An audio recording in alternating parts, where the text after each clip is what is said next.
We are about to embark upon a series of strange and exciting, dangerous adventures.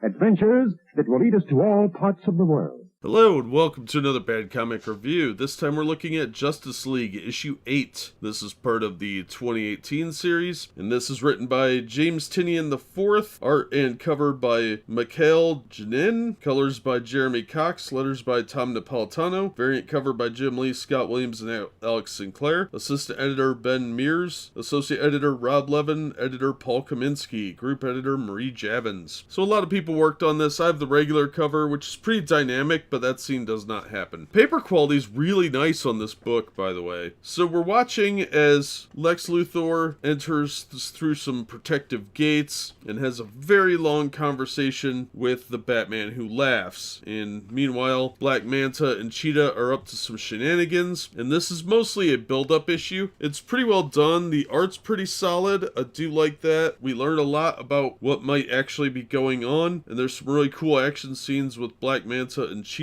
So this storyline is just really dragging out, though. It's not terrible when Tynion's doing it, especially. When Snyder does it, there's just too much going on at once, in my opinion. And Mr. Tynion seems to have a much better grasp on the pacing aspect and development. And I'm kind of glad they're working together, but at the same time, like, it's very jarring when you're trying to read Snyder's work and then you jump over to a slightly slower pace where it's got a lot more development and breathing room. So I don't really know where they're going with this, but it seems to be taking a long time to get there. So we'll see how next issue goes, and I'm going to intersperse some Aquaman before we get to issue 10, because there's an Aquaman storyline in there, and I'm trying to get caught up on Aquaman anyway, because I like Aquaman. This was a good issue, but you really need to have a pretty good understanding of what's already happened. They do bring you up to speed pretty well in here, but as a standalone issue, you're probably going to be bored with it. I don't think it's worth $4 either. This issue I had a lot of trouble tracking down. It was sold out at all the comic shops that I found. I had to special order it, and thankfully one of the guys at the comic shop was really cool and got it for me, but it took a lot of work and it took like 2 weeks. So I'm a little annoyed by that, but it was just because the Batman Who Laughs was in it, I think. And quite honestly, I'm already tired of that character. They're farming him out way too much. He's in all these storylines now, and it's getting oversaturated, and it's a bad move on DC's part, in my opinion. I would say if you're going to pick this up, don't pay more than $2 for it. It's really not going to be worth it, or get the storyline in trade paperback used. It's not particularly memorable, and although Tynion's work is really good, I don't think that it's going to be a classic because it's just taking forever to get somewhere, and I don't particularly care for that. But that's just my opinion. The art's solid. I really like the cover picture, even though that doesn't appear in here. The issue is pretty good. They are setting up some interesting concepts, but the execution is taking a really long time to get to. So we'll see how it plays out next issue. But for me, this one is another mediocre issue in the grand scheme of things. As a standalone, it's a solid book, but you have to know way too much of the other issues to really get the most out of it. So that's just my take. As always, thank you so much for listening and supporting the channel. If you enjoyed the video, give it a thumbs up and subscribe so you don't miss future reviews, and we hope to see you on the next one. We are about to embark upon a series of strange and exciting, dangerous adventures. Adventures that will lead us to all parts of the world. Hello and welcome to another Bad Comic Review. This time we're looking at Justice League issue 9. This is from the 2018 series from DC Comics. It's written by Scott Snyder with Jorge Jimenez, artist, Alejandro Sanchez, colorist, Tom Napolitano, letterer, Jim Chung, and Tomi Mori, cover. There's a variant cover by Jim Lee, Scott Williams, and Alex Sinclair. I don't have that one, I have the regular cover. Andrew Marino was the assistant editor, Rebecca Taylor, editor, Marie Javins, group editor. Now we start off with Superman out in space doing some stuff. He's trying to rebuild the moon, which is really kind of dumb. This issue was basically all about everybody doing stuff. It's boring. This was really boring. So we spend a lot of time with Aquaman and Wonder Woman as they're building a chapel of some sort inside of the Hall of Justice, and they talk about everybody's domain, which is actually just a fancy way of saying their personal personal space, like their rooms. So we get to see everybody's room where they spend their downtime or whatever, and it's about what you'd expect. And Wonder Woman and Arthur have some bonding moments, and Kendra and Martian Manhunter have a conversation about stuff. And meanwhile, Superman's in space, and there's these monsters that feed off solar energy. It's not what it seems, blah, blah, blah. This was all about the moon coming back. This was the biggest waste of time I've had in probably a month. It's a non-issue. It's just like interpersonal communication drama. It was really boring. The art was pretty tepid at best. This was like a sitcom episode in the middle of a mildly interesting storyline, and it's just wasting time before the next issue, which is part of the Drowned Atlantis story in Aquaman. And yeah, this was a nothing. It's okay written. It's just not the way that I've ever heard any of the Justice League members actually talk to each other. So that it's trying to be very TV centric, I guess. I know they're trying to have like these touching moments of character development, but it's just kind of boring and meandering. Nothing interesting really happens to the entire issue, and I didn't care about any of the attempts at character building because they were all kind of lame. And I don't know, the concept of the issue was okay. It's just nothing actually happens in here, and the threat's a non-threat. The moon came back, yay, and we got to see everybody's bedroom. Oh boy. Don't waste your money on this issue. If you're a completionist, look for it in the dollar bin. Nothing interesting happens. The cover's incredibly misleading. It's a non-story issue. It's just filling in space where they could have had some kind of little adventure instead, and this was just nothing. The cover is the coolest part of this. Otherwise, it's just a giant waste of time. The art is at best mediocre, but there's some pretty terrible panels, and the story is just silly. I'm not going to recommend it, but that's just my take. As always, thank you so much for listening and supporting the channel. If you enjoyed the video, give it a thumbs up and subscribe so you don't miss future reviews. If you want to support the channel in other ways, links are in the description and on the About page, and we hope to see you on the next one. We are about to embark upon a series of strange and exciting, dangerous adventures. Adventures that will lead us to all parts of the world. Hello and welcome to another Bad Comic Review. This time we're looking at Justice League issue 10. This is from the 2018 series from DC Comics. Aquaman is exploring the Arctic Circle using this ship in a bottle that was left over from Poseidon. Poseidon's missing, presumed dead. Firestorm and Wonder Woman are with him. Of course, she's got the invisible jet, even though she could fly. And they are looking for this Atlantean ship. Superman, meanwhile, is with Adam Strange and the Flash, dealing with the home of Volcano Man, who is leaking volcano men, and the others are doing various other stuff. And suddenly things get weird. This giant creature thing with energy tendrils pops up out of the ground, and we had learned about this Atlantean story that was actually pretty interesting, and comes from the time of Arion, who was one of the original Lords of Atlantis and a massive magic user. He was a bigger character in like the 70s, late 70s, early 80s. Anyway, things go south real quick. This Kraken thing apparently has the ability to sea change people, so anybody that wraps a tendril around will become sea changed, just like the people that reside in the depths by the base of Atlantis. It's around this time Arthur meets the Ocean Lords. They call themselves deities. There's Captain Gull, Commander Droog, and Admiral Tide. We learn that they have nefarious intent, and this leads into the Drowned Earth storyline. I have all of them,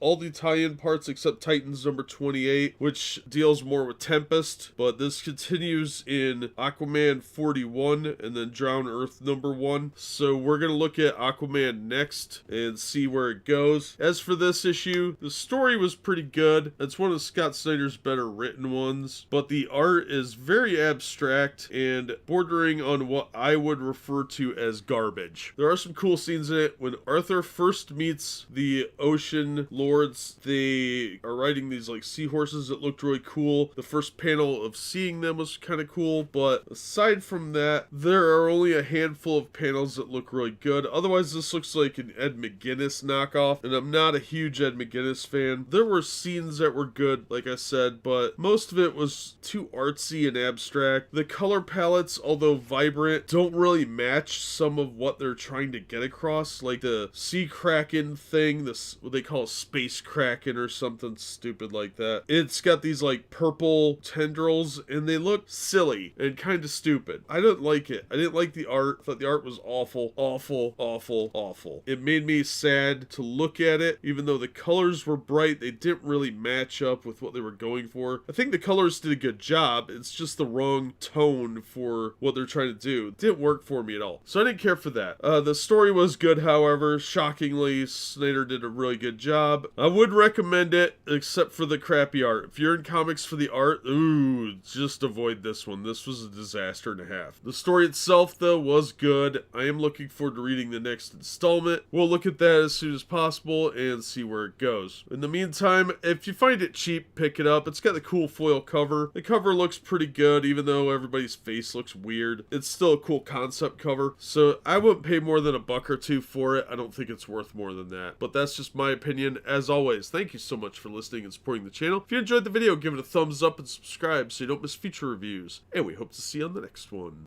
We are about to embark upon a series of strange and exciting, dangerous adventures. Adventures that will lead us to all parts of the world. Hello and welcome to another Bad Comic Review. This time we're looking at Justice League Aquaman Drowned Earth Issue 1 from 2018 DC Comics. This is part 1 of the Drowned Earth storyline, the official part 1. It does recap parts of Aquaman 41. It does reference Titans Issue 28. Both are part of the Rebirth storylines. And of course it does pick up from Justice League Issue 10. Now, this is written by James Tynion IV, art by Howard Porter. Hi-Fi did the colors, Tom Napolitano letters, Howard Porter and Hi-Fi did the cover, Francis Manapul did the variant cover, Andrea Shea assistant editor, Alex Antone editor, Marie Javins group editor. Now, of course, I have the Porter cover, which is pretty cool. Now, normally I'm not a giant fan of Howard Porter, but honestly, I really like this. He's very stylistic, which doesn't always work. A lot of people try and imitate this type of art, and it doesn't always work. Even this one has some misses, in my opinion, in a few panels, but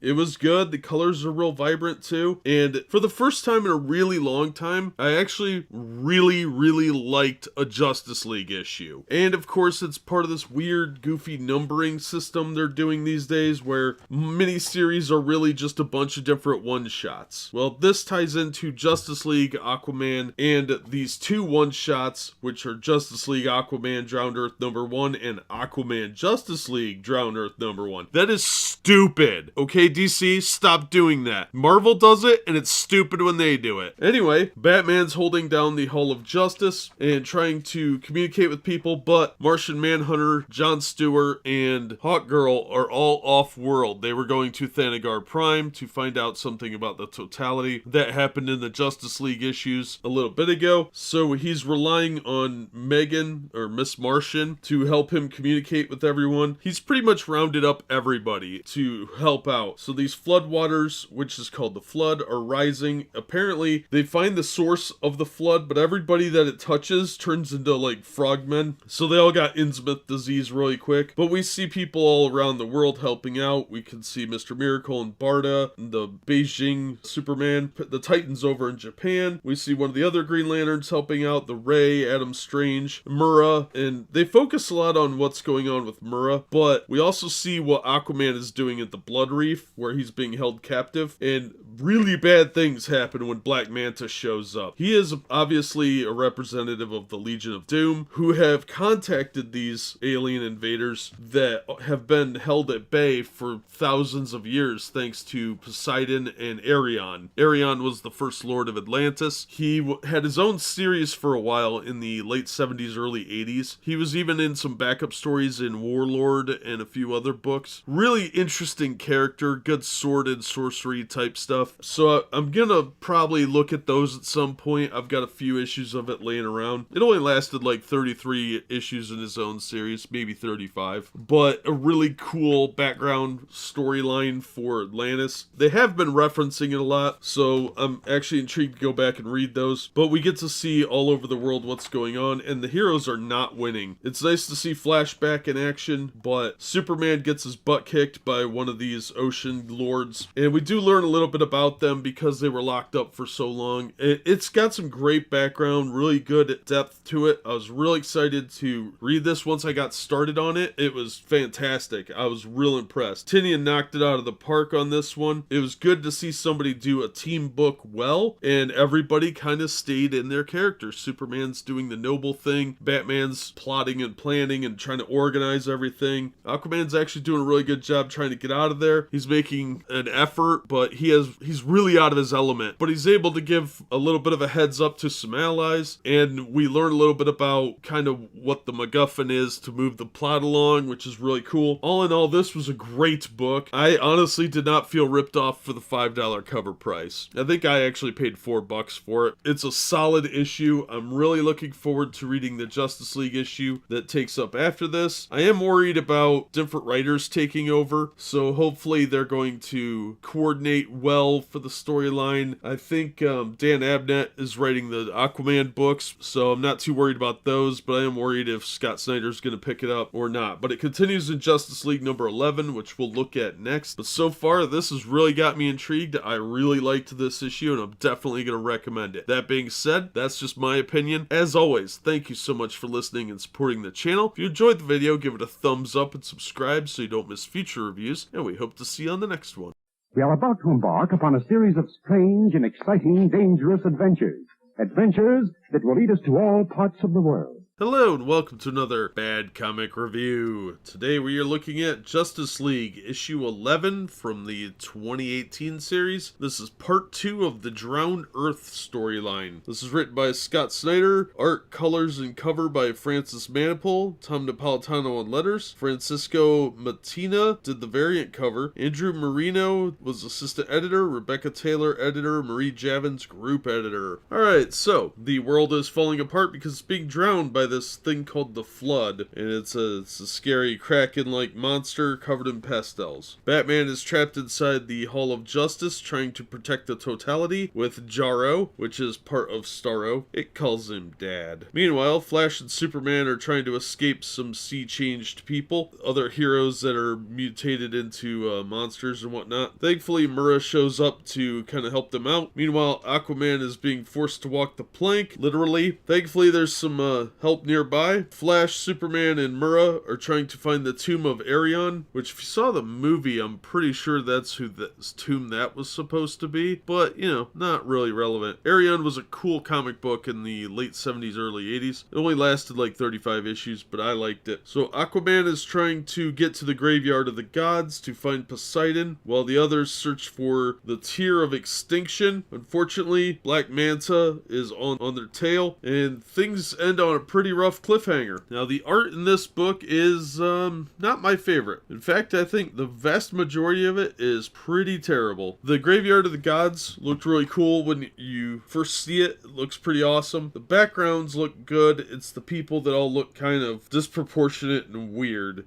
Shockingly, Murrah and Wonder Woman don't look too bad through most of the book, but I didn't care for the art. When they got to the Tomb of Arion, it was a little confusing because they do it as a 2-panel split, and it doesn't really work. It took me a minute to kind of let my eye adjust to where they were supposed to be looking, and it was kind of dumb. So overall, I didn't care for the art at all. It looks very amateur hour. I don't like Francis Manapul's work. I think it's way too abstract for me. It looks like a kid's book drawn by a middle schooler, in my opinion. I know a lot of people do like his art style. I'm just not one of those people. But if you like it, you'll like this. But I didn't care for the look of the book. The storyline was fine, which kind of surprised me because Scott Snyder did it, and I figured I would hate it. But it wasn't bad. There were little Snyderisms in there where the people talk weird. They talk like they're on Twitter occasionally, but not too bad. The jokes don't land at all, though. He's not a funny person. But overall, a decent installment in the miniseries. I would have preferred it have been written by Tinian and Abnett, or just one person, because it's a much weaker book than the Tinian Justice League Aquaman Aquaman Drown Earth, which was part 1. This was a significantly weaker book, but it was still pretty good. It just wasn't as good. So I'd recommend it if you're going to read the whole thing. If not, this issue is going to make very little sense. They fill you in a little bit. There's a lot of redundancy between these books, but overall I think it's going to be a lot weaker of a read by itself than as part of the entire storyline. So get ready to track some issues down. So if you can find it cheap, pick it up. It's a decent storyline so far, and I'm looking forward to reading the Aquaman tie-in, which is the next issue's Aquaman 42. It ties into the Drown Earth storyline. Why this story doesn't go through the Aquaman book is beyond me, but they don't ask me that for suggestions on how to fix their stupid errors. So I'll recommend this issue if you're going to read the entire saga. Otherwise, it's not going to make a lot of sense. But that's just my opinion. As always, thank you so much for listening and supporting the channel. If you enjoyed the video, give it a thumbs up and subscribe so you don't miss future reviews, and we hope to see you on the next one.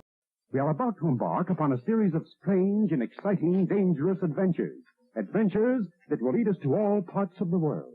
Hello and welcome to another Bad Comic Review. This time we're looking at Justice League, issue 12. This is the 2018 series, and this is part 3 of the Drown Earth story. This issue is written by James Tynion IV. Fraser Irving and Bruno Redondo did the art. Irving and Sonny Gao did the colors. Tom Napolitano letters. Jorge Jimenez and Alejandro Sanchez did the cover. Lucio Paralillo did the variant cover. Rob Levin, associate editor, Paul Kaminsky editor, Marie Javins group editor. The cover doesn't bother me a whole lot. It's fine. The story itself is largely focused between two different parts. We've got the heroes that are trying to stem off the flood, like Flash, Murrah, and Superman are in Arion's tomb. Meanwhile, the Hall of Justice, Lex Luthor, and Cheetah are trying to get the totality. Batman, who is still recovering from having a bunch of his bones broken,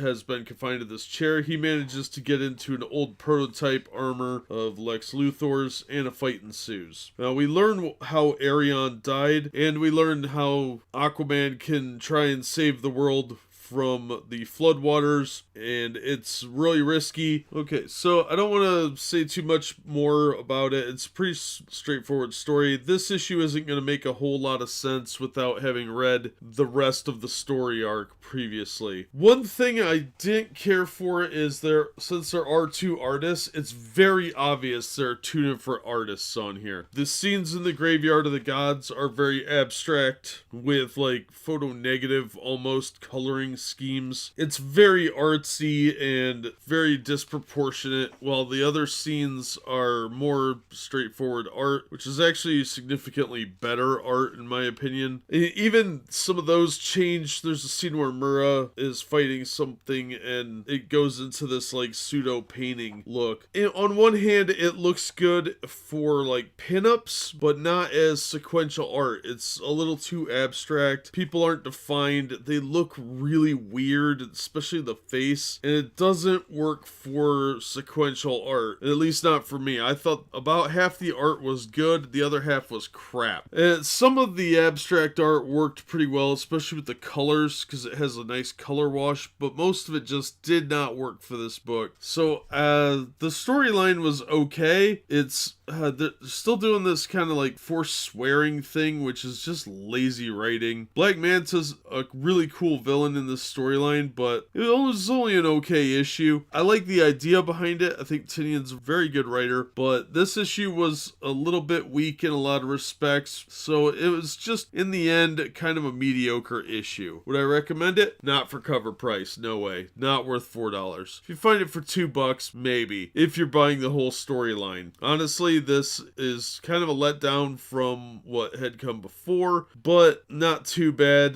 The image on the cover does not happen in the book, so that's also kind of deceptive. I'd give it a mid-grade rating, and like I said, you find it for $2 or less, yeah, pick it up, but beyond that, not really worth tracking down. So I'm a little disappointed that the storyline is kind of fading out, but I think they have too many people working on the story, and they're not doing enough to kind of keep it under control. But that's just my opinion. As always, thank you so much for listening and supporting the channel. If you enjoyed the video, give it a thumbs up and subscribe so you don't miss future reviews, and we hope to see you on the next one.